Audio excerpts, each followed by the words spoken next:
We're continuing to go across the state here, talking with the basketball coaches as we get ready for the start of the season. So joining me today, we've got the head coach at Fairfield, Coach Chris Casey. So, Coach, thanks so much for coming back on the podcast. Thanks for having me, Jared. I appreciate it. Yeah, I think the last time you were on, you had the interim tag still. So, congratulations. And how's it feel to officially be the coach now heading into this season? Well, I never really paid much attention to the interim tag. Yeah. I made a commitment to myself and to the guys to just show up every day and coach. I was obviously very excited to have and appreciative to have an opportunity to continue coaching here. It's a great place. It's an outstanding athletic department, outstanding university, with great leadership from Paul Schlickman and Dr. Nemec. So for them to entrust us to continue to lead the basketball program, we were very grateful and appreciative of that. And obviously, we're very excited about it. So we're looking forward to the season. Yeah. As you head towards this season, what are kind of some of the keys for you and your team on capitalizing on the success that you guys had last year? Um, well, one of the things that's different for everybody is everybody's team in our league is almost brand new. Yeah. The MAC was one of the I don't know if pilfered is the right word, but there were a lot of guys from the MAC in the portal that ended up in other places. So it's really kind of difficult to tell where our team is at. I think a big key for us is going to be how quickly we gel because we have so many new guys, Hmm. how quickly we figure out roles, um, and how well we stay together because I think we have a talented roster top to bottom. And I think it's going to be the kind of team where it's going to be different guys, different nights against different matchups. So, um, I think that those things will be key for us. And then obviously playing the way we want to play, trying to pick up the pace of the game and, handling that well. But those are things we're working on right now in practice, and I think that's going well. When you've got a group in a team this year that's made up of some new pieces, how do you go about trying to build that chemistry both on and off the court, especially in the off season as you're getting ready to kick things off? Really just one day at a time. You go one day at a time. I mean, we're fortunate to have good people too. I really Mhm. like, obviously they're talented basketball players, but I like them as young men too. So they've done a good job of buying into what we're doing and what we're trying to do on the offensive end and the defensive end. So you really just go about it one day at a time. And as they grasp one thing, you just move on to the next thing. We kind of started that this summer. I thought it was important because we had so many new guys. There was a couple things I wanted to accomplish. I wanted to get bigger, stronger, faster in the weight room. Mhm. And on the court, the two things I wanted to work on was expand guys' games and work on how we wanted to play and some of the things we do offensively. So I thought it was important to get some of that in this summer just because we have so many new guys. And I thought that worked out well because it's kind of alleviated the pressure to jam so much in now For from sure. September to the start of the season. I'm curious to just dive inside a head coach's mindset a little bit. Obviously, you're losing some guys. You've got to look towards rebuilding this roster. When you're out there looking for guys to help build your team, what are you looking for in those players outside of the basketball talent itself?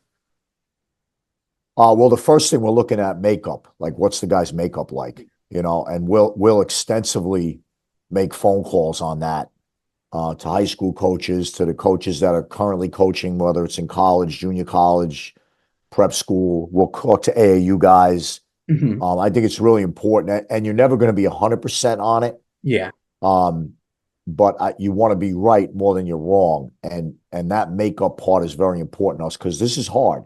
College basketball is hard, and you need dependability. You need guys that are coming every day and working with the right attitude. You need guys that are resilient because there are ups and downs during a season. So that part is really important. And then if you find that and couple it with talent, we kind of lean towards shooting and scoring. So if they can do that, they kind of check all the boxes that we're trying to check, and then we'll go after that type of player. for sure. As you talk about this roster, take the listeners and our watchers here through this roster that you've built up and some guys that they should be keeping their eyes on it as we head towards the season here. Um, you know, first, I think we have a good roster top to bottom. Um, I think that, like I said earlier, the biggest challenge for this team is going to be staying together and understanding it's going to be different guys, probably different nights, because I Mhm. think there is some talent across the board. We'll see how that emerges as we play games. But individually, I think there's some individual talent. We brought in three guys that can play the point and off the ball in Dion Perry and Braden Sparks. We got Jamie from Drexler. He transferred in from Drexel. So we got three guys that can play on and off the ball. We got some other perimeter guys. Mike Rogan and Matty Curtis are back. Prophet Johnson's a transfer from Southern Utah. So we have him. We also added McQuee Riek, who's a transfer from Milwaukee, and Noah Best, who's a transfer from Fordham. So all those guys are guys that can play different positions on the perimeter for us. Louis Bleachmore is back at the four spot for us. He started last year. He's the one returning starter. So he's back.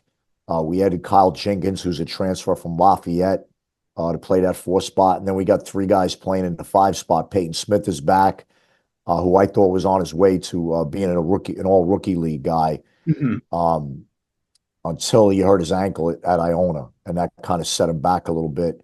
We have Barima Sek back, who's really expanded his game in the summer and is playing well. And Isaac it came from Bridgeport Prep for us. Isaac is another young five man who I think has a big upside. So, those are all guys across the board that I think can make a contribution for us. And that's going to play out as the season goes. Again, we don't really have, it's not like five or six established guys that I'm looking at that I know what I'm going to get and what we're going to get every night. Looking to add some local flavor to your lineup? Martin Rosals is the MVP of your game day spread and a slam dunk for any occasion. Proudly made in hard-hit New Britain, their famous kielbasa and hot dogs have been a fan favorite for over 96 years. You can find their products in grocery stores across the state or have them delivered directly to your home court, coast to coast, via martinrosal.com. Take your taste buds to the championship and go support a Yukon fan-owned business. Just as you're going through the roster, they're saying, "Oh, well, this guy transferred from so and so." You've been around college basketball for a while. It's clearly a very different environment the past couple of years here. You mentioned the league being a league that lost a lot of players to the transfer portal, but you're also, being able to get some guys from the portal. How different is this age of college basketball, especially at a level like Fairfield, in terms of, roster management and having to do this on a yearly basis? Yeah, well, it's definitely different. I don't really have an opinion on it, whether it's good or bad. I kind of feel like, well, this is what we're in, and you got to figure out how to make it work. Hmm. The recruiting process is very different.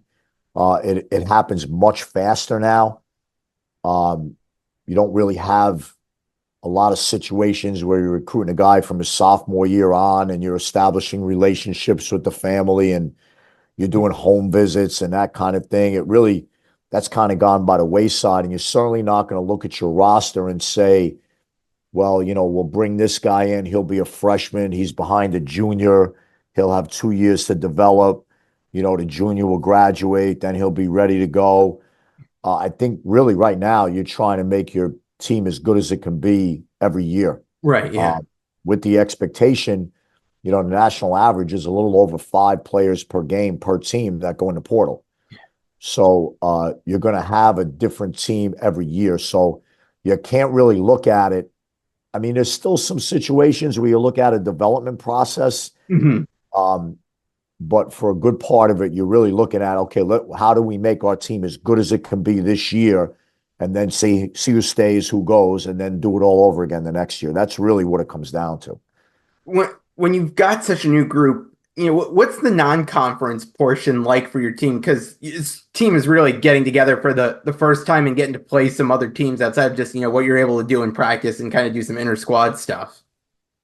Yeah, well, so the process really for the non-conference scheduling is kind of the same. We'll play a couple games every year that are up games, that are Mhm. guarantee games. We'll play some higher level teams. We're playing an MTE every year. This year, We're going to play over at the Mohegan Sun in an MTE, which I think is Yep. going to be a great event. We're playing Yale and Vermont in that event. And then you'll try to get as many home and home games as you possibly can.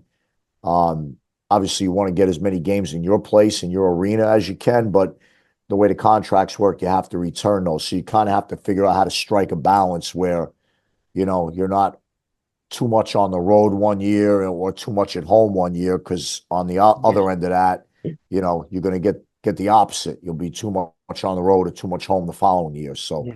you kind of try to balance it where you get a few home, a few road, and then it flips the next year. Yeah.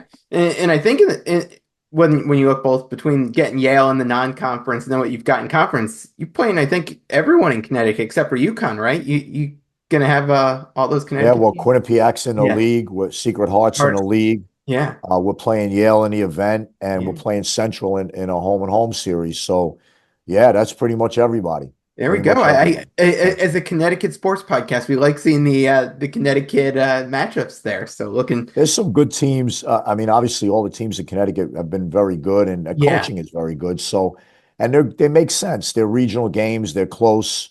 So it makes sense to play them to me. yeah, for sure. As you mentioned, just talking about the Mac in particular, having to deal with a lot of transfer portal moves and things of that nature.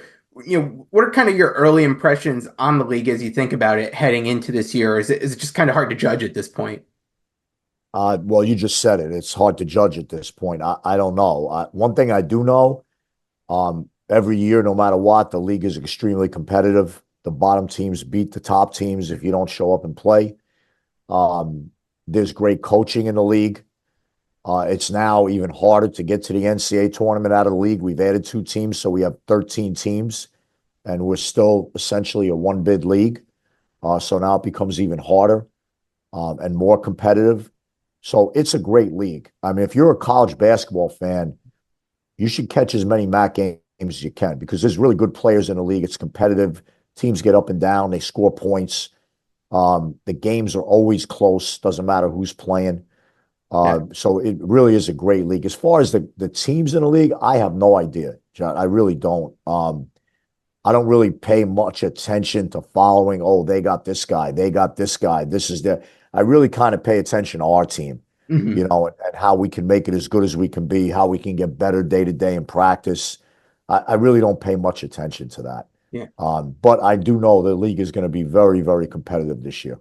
Yeah, no, well, Coach, I really appreciate you taking some time here in the preseason, do a run through of your team and talk some fun stuff in college basketball. So best of luck to you and your team this year. Appreciate it very much, and thanks for having us on. And hopefully, we'll see you at the game. Absolutely, yeah, looking forward to it.